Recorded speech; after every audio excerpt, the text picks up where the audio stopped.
नमस्कार दोस्तों, YouTube video की श्रृंखला में मोटिवेशनल और स्पिरिचुअल वीडियो की श्रृंखला में मैं आपका दोस्त सुनील कुमार बड़ोदिया धाराखेड़ी मंदसौर से आप सभी दर्शकों को जय श्री कृष्ण। आज बड़ा ही सुहाना मौसम है, मानसून की दस्तक हो चुकी है और पहली बारिश, झमाझम बारिश की बूंदाबांदी। और निश्चित रूप से जब पहली बारिश होती है तो मन प्रफुल्लित हो जाता है। मेरी कई दिनों से इच्छा थी कि बारिश में एक वीडियो बना करके अपलोड किया जाए। तो चूँकि आज बड़ा अच्छा मौसम है तो धाराखेड़ी में ही एक खेड़ापति बालाजी का मंदिर है, वहाँ पर मैं ये वीडियो बना रहा हूँ। वहाँ की सुंदरता एक बार मैं आपको दिखाना चाहता हूँ। देखिए वहाँ कितना सुंदर और अद्भुत दृश्य है खेड़ापति बालाजी का। निश्चित रूप से मन को आकर्षित करने वाला, मन को मोहने वाला दृश्य। देखिए एक बार मेरे पीछे भगवान शिव जी और हनुमान जी का सुंदरतम मंदिर है। बहुत ही सुंदर ये परिसर है और निश्चित रूप से यहाँ मैं प्रतिदिन आ रहा हूँ तो मन बड़ा आह्लादित और आनंदित होता है। तो निश्चित रूप से जब हम ईश्वर की शरण में हैं तो कहीं न कहीं एक बड़ा ही सुंदर सा अनुभव जरूर होता है। मित्रों, आज जो मैं वीडियो लेकर आया हूँ और जिस विषय पर चर्चा करना चाहता हूँ वो विषय बड़ा ही ज्वलंत है। अक्सर एक चीज़ सुनने में आती है कि लोग जब भी ऊंच नीच की बात आती, छुआछूत की बात आती, जाति प्रथा की बात आती, और हमारे यहाँ की जो प्रथाएं हैं कि तू छोटा मैं बड़ा, तू छोटी जाति का मैं ऊंची जाति का, इन चीज़ों को लेकर के लोग अक्सर ईश्वर को दोष देने लग जाते। कि अरे ईश्वर ने ऐसी व्यवस्था बना दी। मित्रों, ईश्वर ने तो सबको समान बनाया है और न केवल समान बनाया ऐसा मैं कह रहा हूँ, बल्कि इसका प्रमाण भी हमारे धर्म ग्रंथों में हमको दिखाई देता है। क्योंकि ईश्वर के द्वारा कहे हुए शब्द, ईश्वर की आवाज़ का सबसे प्रामाणिक ग्रंथ जिसे पूरी दुनिया स्वीकार करती है वो है श्रीमद् भगवद गीता। भगवद गीता के अध्याय 4 में भगवान ने कहा है, चातुर्वर्ण्यम मया सृष्टम गुण कर्म विभाक्ष। मैंने चतुर्वर्ण वाली सृष्टि बनाई है और उस वर्ण का जो निर्धारण है वो कैसे होगा? गुण के आधार पे और कर्म के आधार पे। भगवान ने कभी नहीं कहा कि चातुर्वर्ण्यम मया सृष्टम जन्म के अनुसार विभाग करने की नहीं कहा। गुण और कर्म के अनुसार विभाग होंगे कि जो जैसा कर्म करेगा, जैसे उसमें गुण होंगे, उसके अनुसार उसको वर्ण की मिलेगा, उस वर्ण में वो माना जाएगा। ऐसा भगवान की व्यवस्था है। और भगवान ने तो कभी भेद किया ही नहीं, छोटा बड़ा किया ही नहीं। भगवान ने तो बड़े उदार होकर के कहा है। अध्याय 15 में देखिए भगवद गीता के, भगवान ने कहा है कि ममे वांशो जीव लोके। इस लोक के जितने जीव हैं, इस लोक में जितने प्रकार के प्राणी हैं, वो सब मेरे अंश है। कौन कह रहे हैं? भगवान कह रहे हैं। भगवान ने कहाँ भेद कर दिया? भगवान तो सबको समान मान रहे हैं, भगवान सबसे समान रूप से प्रेम कर रहे हैं। और भगवान ने कहा है कि गुण कर्म विभागश चातुर्वर्ण्यम मया सृष्टम। मैंने चतुर्वर्ण वाली सृष्टि बनाई है गुण और कर्मों के अनुसार। जिसके जैसे गुण, जिसके जैसे कर्म, वो उस वर्ण में। तो ये जो भेद शुरू हुआ है, ये भेद क्या ईश्वर ने करा? नहीं करा है।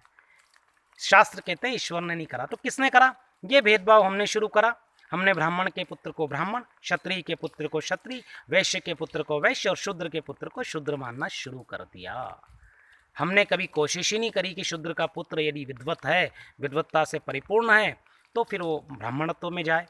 सेना में जाके काम कर रहा है, राजा के यहाँ लड़ाका है, लड़ रहा है, तो क्षत्रिय कहलाए। नहीं, हमने कभी प्रयास ही नहीं किया ना। ये गलती हमारी है और हम लोग इस चीज़ का कभी विरोध ही नहीं करते हैं। हम लोग तो बस देखते रहते हैं, ईश्वर को दोष देते रहते हैं। ईश्वर ने कभी नहीं कहा कि किसी प्रकार की भेद बुद्धि हो। भेद करना हमने शुरू करा साहब।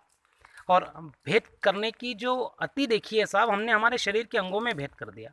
दोनों हाथ हमारे हैं ना, एक को हमने सीधा हाथ के दिया, एक को उल्टा हाथ के दिया। भगवान की यदि कोई पूजा होगी तो सीधे हाथ से होगी, और कुछ अच्छा शुभ काम होगा तो सीधे हाथ से होगा, और सवेरे जब शौच निवृत्ति के पश्चात उल्टे हाथ का उपयोग किया जाएगा। लिखना सब सीधे हाथ से लिखेंगे, और कोई उल्टे हाथ से लिख दे तो माता पिता चांटे मार मार के उसको सीधा कर देते कि नहीं भैया उल्टे हाथ से कैसे लिख रहा, सीधे हाथ से लिख। तो हमने अपने शरीर के अंगों में भी भेद कर दिया।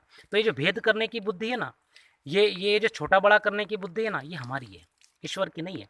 ईश्वर ने तो दोनों हाथ समान दिए और हमने कह दिया कि ये जो सीधा हाथ है, दायां हाथ है, ये तो बड़ा महान है, और ये उल्टा हाथ है, ये निम्न श्रेणी का हाथ है। इस हाथ को हम निम्न कर्मों में ही लगाएंगे, गलत काम जो छोटे काम है, जो जिनको हम गंदे काम समझते हैं उनमें इसको हाथ को लगाएंगे, और जो पवित्र जिनको समझते हैं उनमें हम सीधे हाथ को लगाएंगे। भैया हाथ तो दोनों समान होते हैं। बीज भूमि में किसी भी हाथ से डालो, दोनों ही हाथ से जब आप बीज डालोगे तो बीज अपना पल्लवन और पुष्पन होगा, पल्लवित होगा, पुष्पित होगा। लेकिन ये भेद बुद्धि किसने शुरू करी? हमने। तो दोस्तों, ईश्वर ने कभी किसी प्रकार का भेद नहीं किया। ईश्वर ने सब लोगों को समान दृष्टि से माना है। और ईश्वर की आप करुणा तो देखिए, ईश्वर ने तो कभी कहा ही नहीं है कि तू छोटा तू बड़ा। ईश्वर ने सबको समान कहा। मानस में भी कहा है, ईश्वर अंश जीव अविनाशी। ईश्वर का अंश जो जीव है वो अविनाशी है। और भगवान ने तो प्रकृति के लिए भी कहा है, वृक्षाणाम पिप्पलो हम, वृक्षों में पीपल में हूँ। भगवान ने तो सबको अपना स्वरूप माना है, लेकिन हम भेद करना हमने शुरू कर दिया। तो इस भेद बुद्धि से आप बाहर आइए। और देखिए आज भी वर्तमान संदर्भ में क्या हो रहा है, नेता का लड़का नेता बन रहा है, तो कल को तो ये हो जाएगा कि जो नेताजी का लड़का है वही चुनाव लड़ेगा। फिर हम 100 सालों बाद कहते रहेंगे, अरे साहब ये तो नेताजी का लड़का ही चुनाव लड़ पा रहा है, दूसरा लड़ नहीं पा रहा है। तो इस प्रकार से जो वंशानुगत चीज़ें चलना शुरू हुई, उन चीज़ों का हम विरोध नहीं करते हैं, और इस कारण फिर हम ईश्वर को दोष देना शुरू करते हैं। आज भी वर्तमान संदर्भ में आप देख लीजिए ना, जो चाहे किसी भी जाति में पैदा हुआ हो, यदि वो अध्यापन का कार्य कर रहा है तो फिर वो वर्ण की दृष्टि से ब्राह्मणत्व को प्राप्त है।